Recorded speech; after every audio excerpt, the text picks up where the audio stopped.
C'est seulement par la solitude et avec la solitude que nous pouvons libérer une force quelque part en nous où il était jusqu'à présent difficile de l'apercevoir. Une quiétude profonde, patiente. Une attente sont maintenant de rigueur. Cette non-intervention est certainement ce qu'il y a de plus difficile. Elle purifie jusqu'à la frustration notre besoin d'activité. Beaucoup passent à côté de cette épreuve et sont arrêtés par leur générosité trop inquiète ou par un zèle trop agité. Seul pourtant le repos et la quiétude nous mettent en état de nous livrer tout entier à une activité de loin beaucoup plus profonde et plus importante en nous.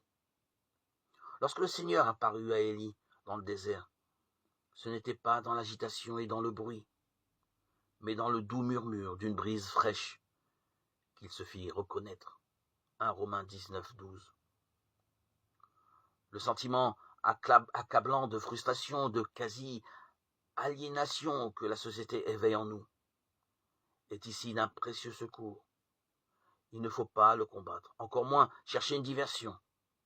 La solitude donne l'impression de déracinement et comme d'exil. On se sent un étranger, un pèlerin, en dehors du monde des autres et en route vers l'inconnu.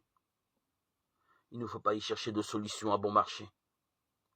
Le coin de solitude qu'il a obtenu en héritage, l'homme ou la femme doit le féconder et le travailler comme s'il était un fragment du monde nouveau, une demeure avec Jésus et le Père.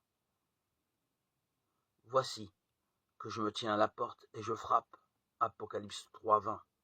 Si quelqu'un m'aime, il gardera ma parole, alors mon Père aussi l'aimera, et nous viendrons en lui.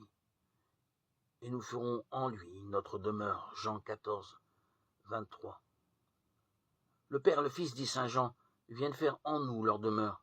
Le texte grec original utilise ici le mot monnaie, par lequel, chose curieuse, la littérature monastique désigne aussi la cellule du solitaire, ou le monastère où cohabitent des moines en plus grand nombre, car habiter auprès de Jésus et du Père, demeurer en lui, Jean 15, 4, 5, c'est précisément ce que la cellule doit enseigner aux moines qui s'efforcent de persévérer en elle.